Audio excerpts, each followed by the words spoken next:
गीता अध्याय नंबर 7 के अंदर गीता ज्ञान दाता ने ब्रह्मा विष्णु महेश और अपनी स्थिति बता दी और ये भी स्पष्ट कर दिया कि मेरी जो साधना करते हैं वो भी अनुत्तम है, श्रेष्ठ है। अब 7वें अध्याय के 29वें श्लोक में स्पष्ट कर दिया है कि जो जरा और मन से छूटने के लिए प्रयत्न जो कर रहे हैं, मेरा ज्ञान का आश्रय बना लेते हैं, तत्वदर्शी संत को की खोज जिन्होंने कर ली है, उनको ज्ञान प्राप्त हो चुका है, तो वो केवल जरा मन से जो छूटने का प्रयत्न कर रहे हैं वो तत्ब्रह्म से परिचित हो चुके हैं, सारे अध्यात्म ज्ञान से परिचित है और सब कर्मों से वो परिचित है। अब 8वें अध्याय के एक मंत्र में प्रश्न किया अर्जुन ने कि किम तत्ब्रह्म, उसका उत्तर दिया गीता ज्ञानदाता ने 8वें अध्याय के 3 श्लोक में कि वो परम अक्षर ब्रह्म है। अपनात्मा गीता ज्ञानदाता स्पष्ट कर चुका है कि तेरे और मेरे बहुत जन्म हो चुके अर्जुन,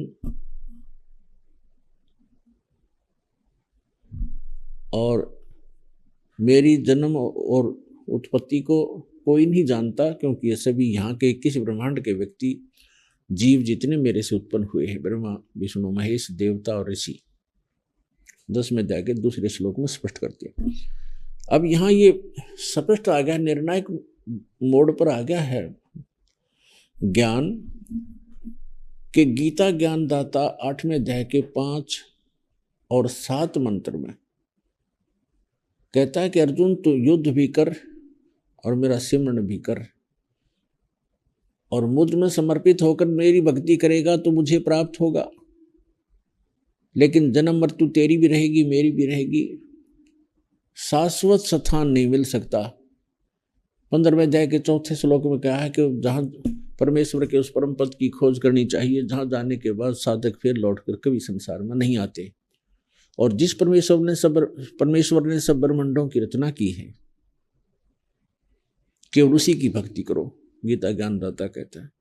तो उसके में लिखा है कि जो वहां जाने के बाद उस परमात्मा की भक्ति करने वाले पुनः लौटकर संसार में कभी नहीं आते, उनका जन्म मृत्यु नहीं होता। तो ये जो वास्तविक मोक्ष है, तो ये गीता ज्ञानदाता स्पष्ट कर रहा है कि मेरी भक्ति से नहीं हो सकता।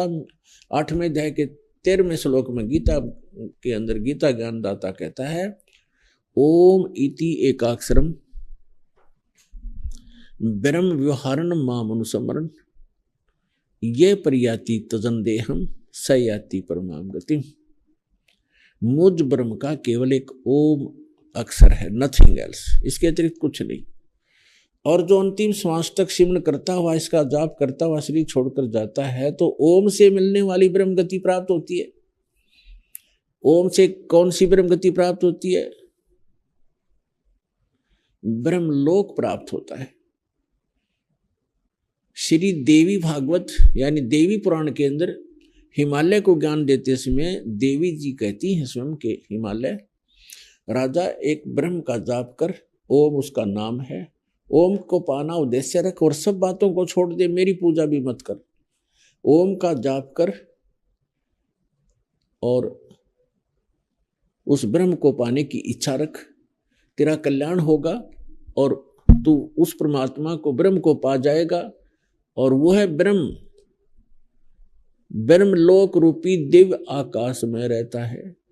अर्थात ओम नाम का जाप करने वाला ब्रह्म की साधना कर रहा है, वो ब्रह्मलोक में रहता है, तो उसको ब्रह्मलोक प्राप्ति हो जाएगी। गीता अध्याय नंबर 8 के श्लोक नंबर 16 में कहा है कि ब्रह्मलोक में गए हुए प्राणी भी पुनरावृत्ति के अंदर है अर्जुन, उनका भी जन्म मृत्यु सदा बना रहेगा। तो यहाँ गीता ज्ञानदाता 8वें अध्याय के 5 और 7 में कहता है कि अर्जुन तू युद्ध भी कर, मेरा सिमरन भी कर, मेरी भक्ति करेगा तो युद्ध करना पड़ेगा, शांति नहीं हो सकती। जहां युद्ध वहां शांति कहाँ।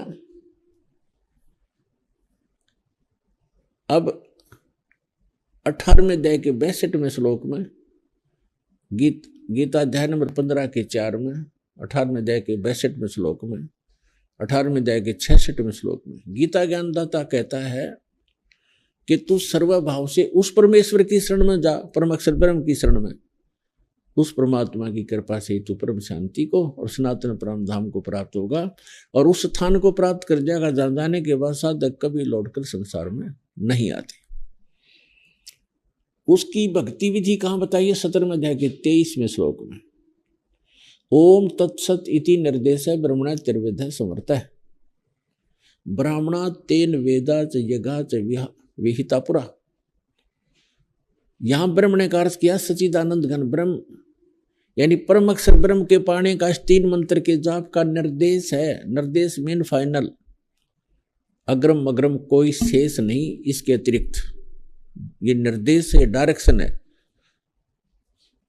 अब उसके विषय में ऑप्शन छोड़ दिया है कि ओम तो सीधा सरपुरुष का मंत्र है ब्रह्म का, और तत् और सत ये सांकेतिक है।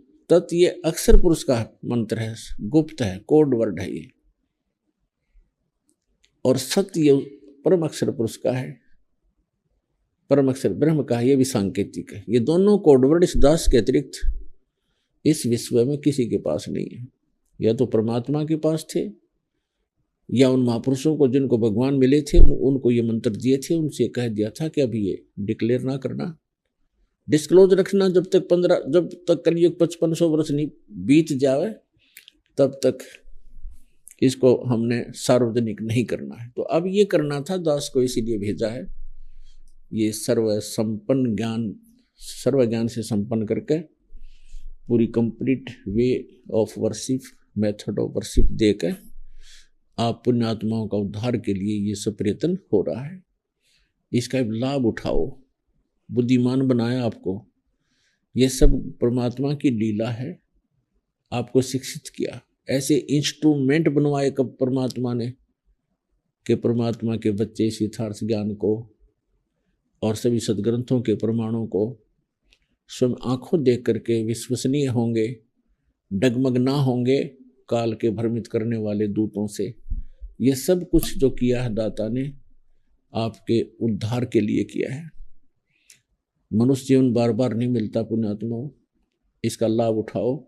गीता के यथार्थ विश्लेषण की जानकारी के लिए पढ़ें पुस्तक गीता तेरा ज्ञानामृत।